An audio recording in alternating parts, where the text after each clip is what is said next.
Thank you all for watching and supporting my videos. Your encouragement keeps me inspired to create even more content.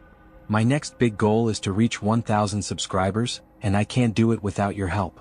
If you enjoy what I create, hit that subscribe button and join me on this journey. Now let's dive into the stories.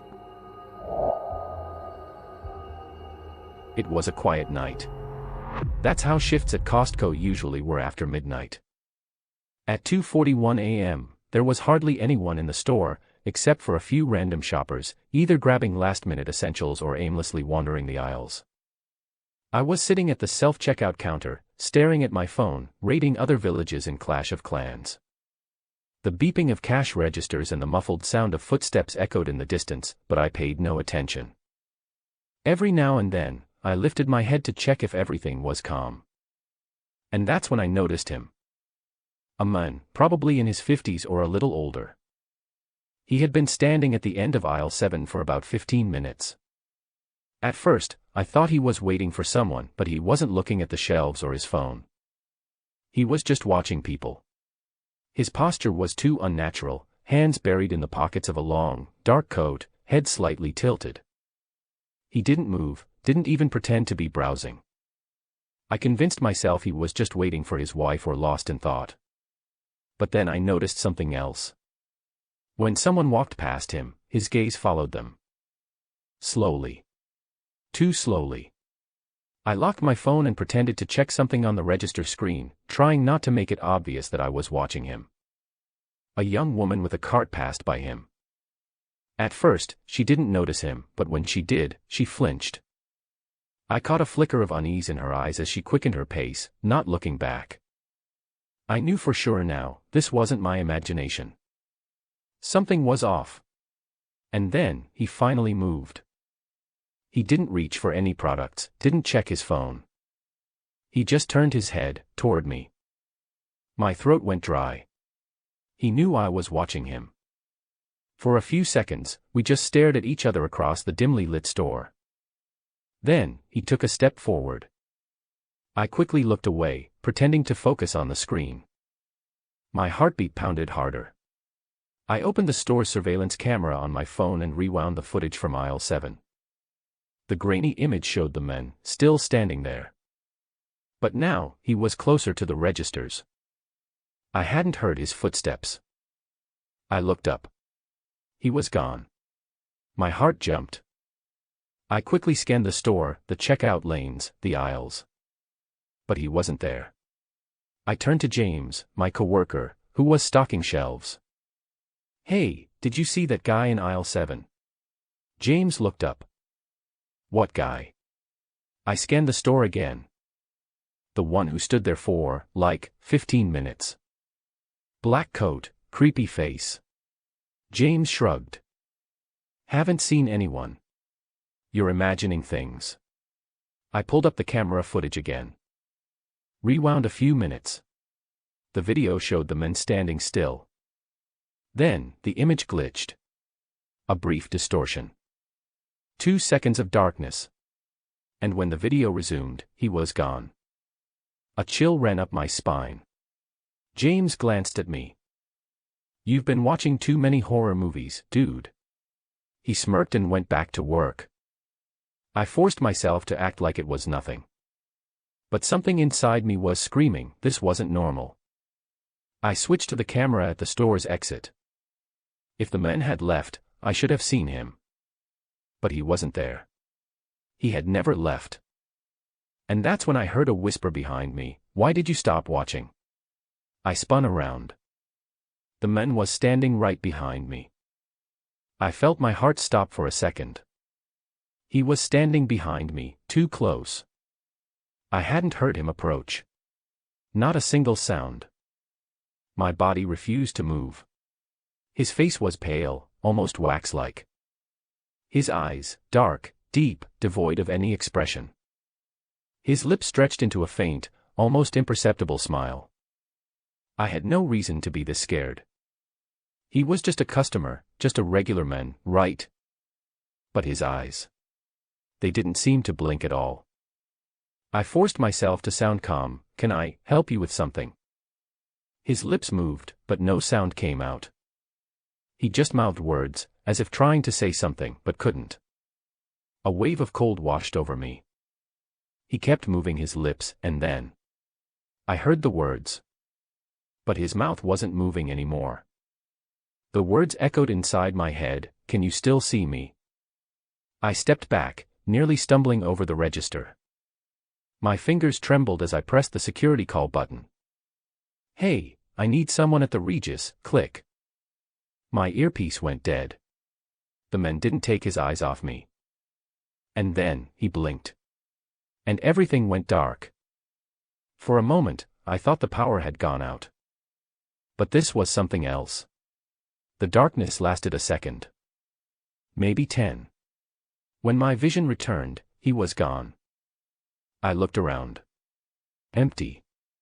No trace, no sign that anyone had been standing there at all. James walked up, tossing a box onto the counter. "You dozing off?" He glanced at me and frowned. "You're pale as hell, man." I scanned the store again. Still no other customers. But I knew I hadn't imagined him. I recorded him on camera. I pulled out my phone, opened the security footage, and rewound. The video showed me standing alone. Talking to nothing.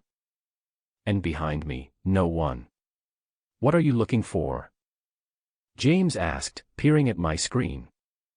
"The man." "What man?" Goosebumps crawled up my arms. He was gone. Without a trace. I hadn't imagined it. I had felt him there.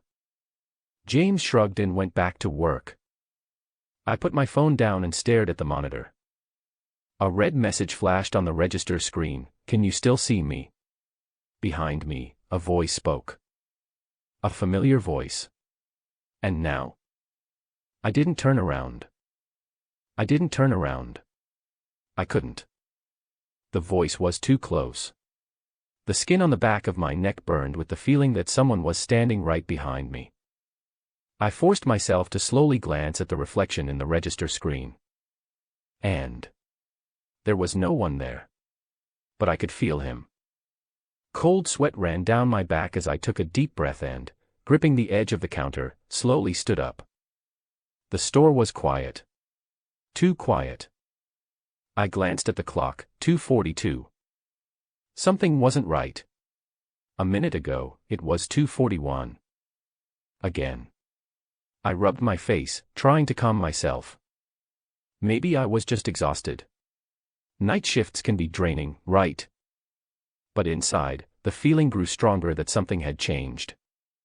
I didn't hear the hum of the fridges or the faint buzz of the lights. Just dead silence. Then, the light flickered. For a moment. And I saw a silhouette between the aisles. Dark, motionless. The light came back, and he was gone. I felt my breathing become shallow. It couldn't be fatigue.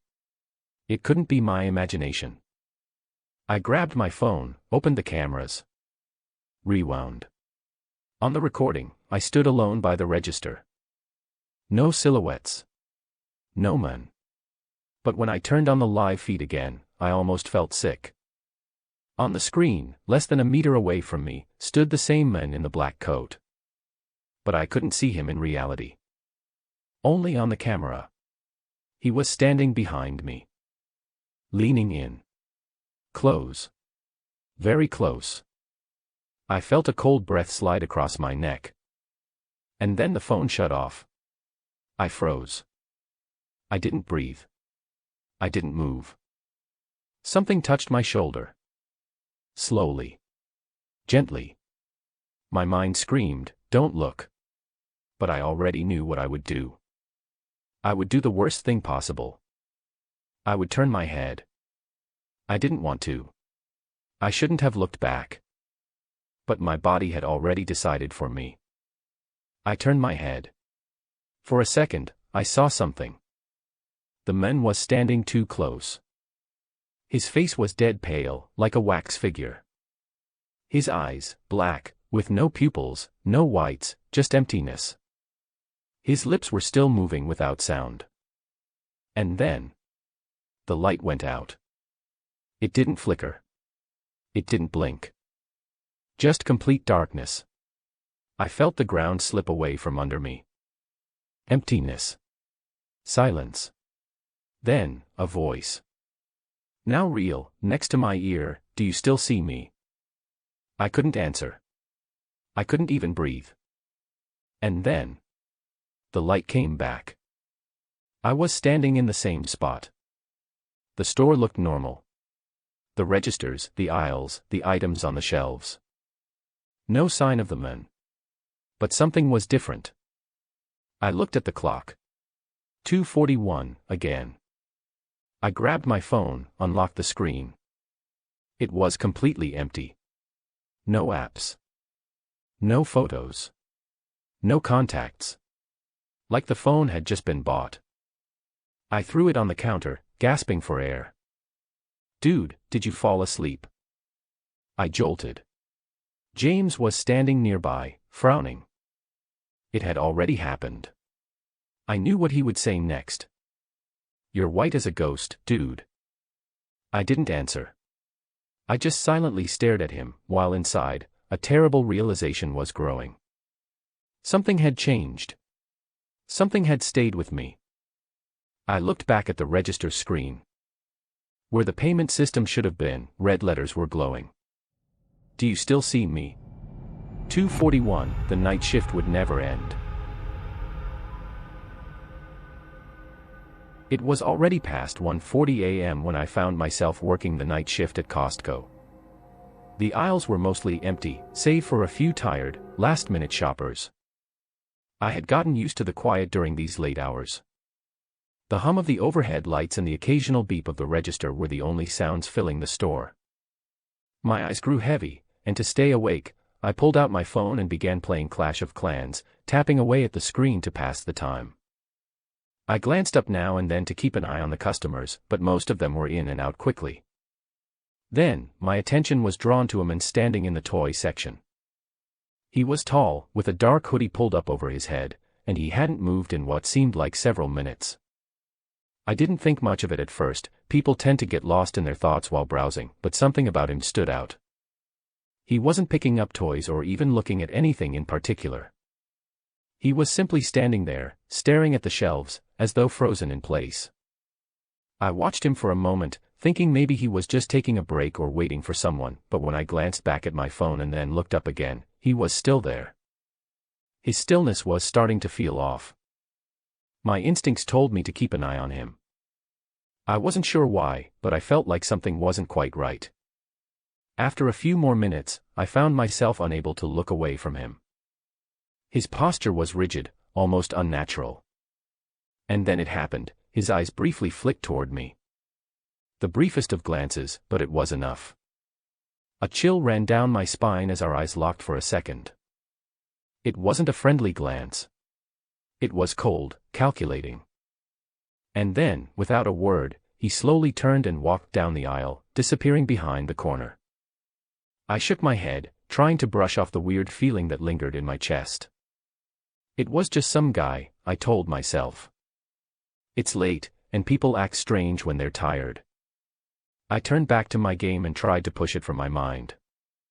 But the unease stayed with me.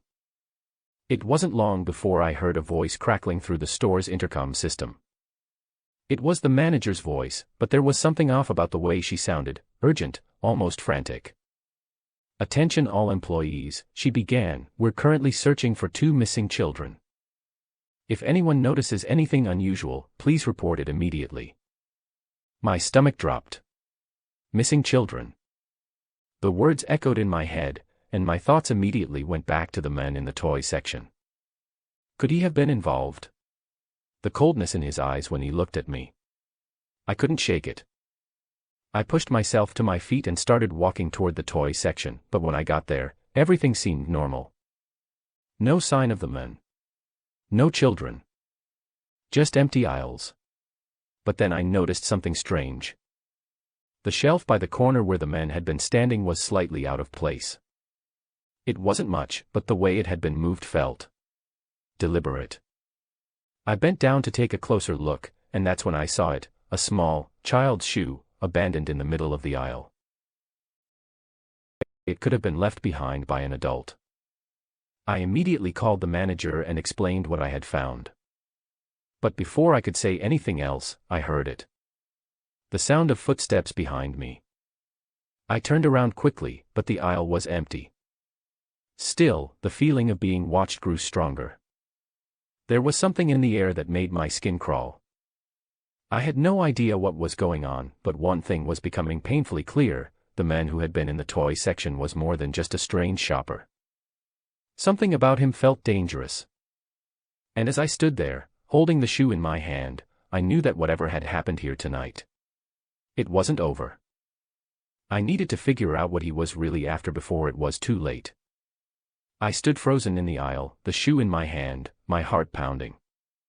I couldn't shake the feeling that something much bigger was happening right under my nose. I quickly pocketed the shoe, trying to keep my cool, and turned to the manager again. I told her what I had found and explained about the strange man in the toy section. "Stay where you are," she said urgently. "We're sending someone to check. Keep your eyes open and don't leave that area." I nodded, my body tense as I walked slowly back toward the toy section, keeping an eye on the aisles. The store was eerily quiet, the usual bustle of daytime customers replaced by the soft hum of the overhead lights and the faint sound of my own breath. As I rounded the corner into the toy section, I stopped dead in my tracks. The man was back. But this time, he wasn't standing still. He was crouched down, pretending to inspect a set of building blocks. He seemed to blend into the rows of toys, his movements almost calculated, as though he didn't want to draw attention. But I could feel it. I knew. This wasn't normal. He wasn't here to shop. He was waiting. I took a deep breath and backed away, trying to stay calm. There was no way I could approach him alone. I needed to tell the manager, but just as I turned to leave, I heard something that made my blood run cold, a faint sound of giggling, not far from where the man was. I froze in place, listening. The giggling was soft, almost muffled, but there was no mistaking it. It was the sound of children. I quickly scanned the aisles, my eyes darting from one section to the next. That's when I saw it. Behind a display of plush toys, two small figures were crouching down, their faces hidden from view. It didn't take a genius to figure out what was happening. The man wasn't just lingering around the toy section. He was using it as a cover. He had taken the children. And now, he was trying to hide them in plain sight, waiting for the right moment to slip away unnoticed. I took a deep breath, trying to steady myself. I had to act fast. I couldn't let him slip away with them. I quietly pulled out my phone, my hands trembling as I sent a quick text to the manager, the man from the toy section. "He has the kids. Call the police. Now." Before I could hit send, I heard the unmistakable sound of footsteps approaching. I quickly shoved my phone back into my pocket and moved to a nearby aisle, peeking out from behind a display.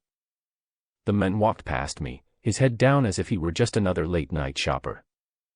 But his eyes, those cold, calculating eyes, flicked up for a brief second, meeting mine. I froze. He knew I was onto him. He didn't say anything, but he didn't need to.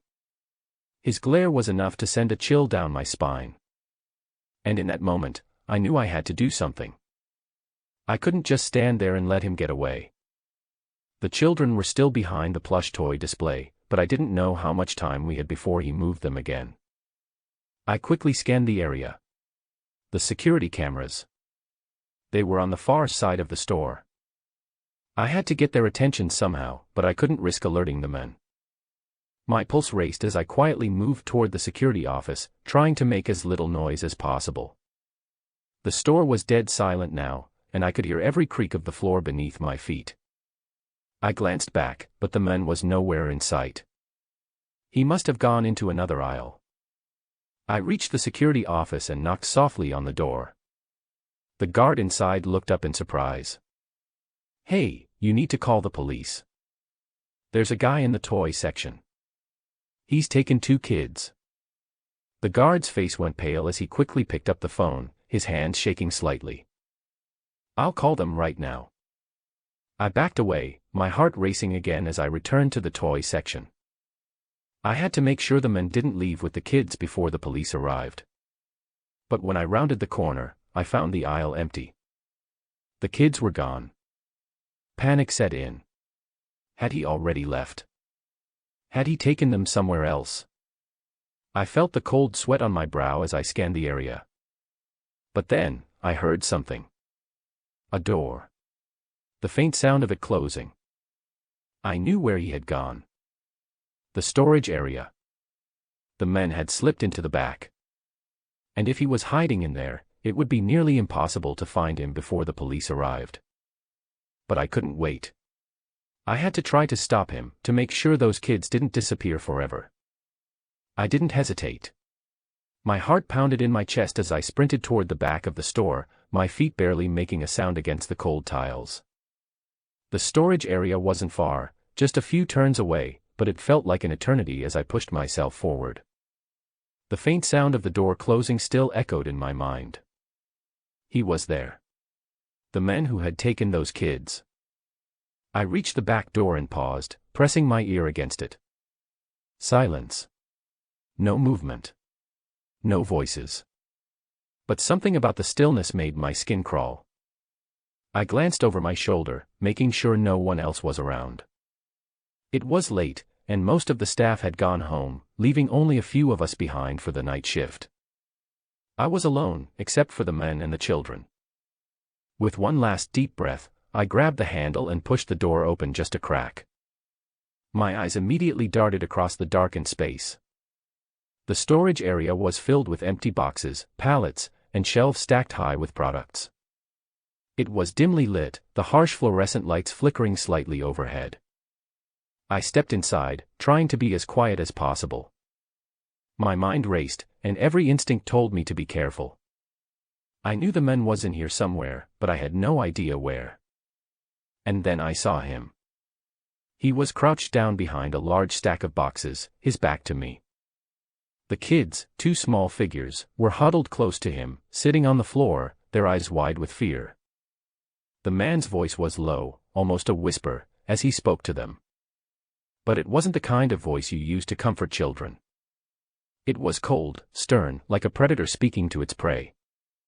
I felt a surge of anger flood through me, but I knew I had to stay calm. If I made any noise now, the men would hear me, and I'd lose my chance. I looked around desperately for something to use as a weapon, but the only thing within reach was a metal pipe lying on the floor, probably left by the maintenance crew. I grabbed it quickly, holding it tightly in my hand. Every part of me screamed at me to run and get help, but I couldn't. I had to do something. These kids didn't have much time. I took another step, then another, moving slowly, cautiously. My breath came in shallow gasps, and my mind raced with what to do next. I had no plan, just a desperate need to stop this man from getting away. The men didn't seem to notice me approaching. He was too focused on the kids, speaking to them in that chilling tone, his words soft but commanding. "You'll be fine. Just stay quiet, and no one will get hurt." I gripped the pipe tighter, feeling the weight of it in my hands. I knew that I couldn't take him down alone, not without risking everything. But I had to try.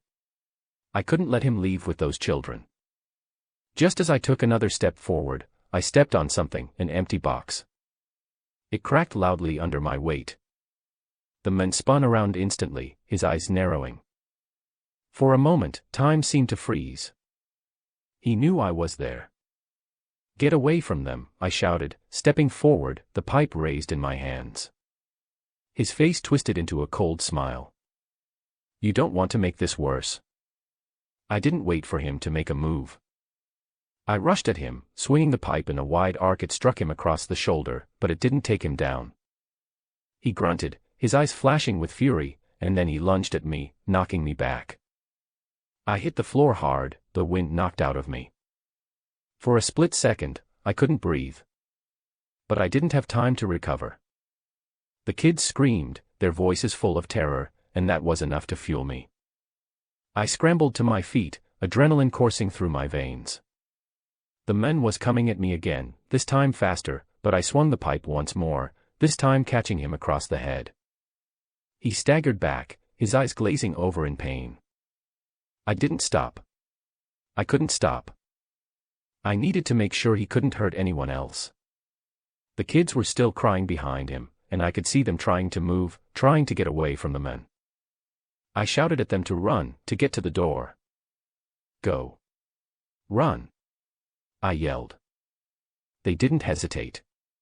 They bolted for the door, their tiny feet pounding the floor. I saw them run out of the storage area, and I let out a breath of relief. They were safe for now. But I wasn't done yet. The men, dazed and furious, recovered quickly. He reached for something from behind a shelf, a knife, glinting in the dim light. I raised the pipe once more, ready to defend myself.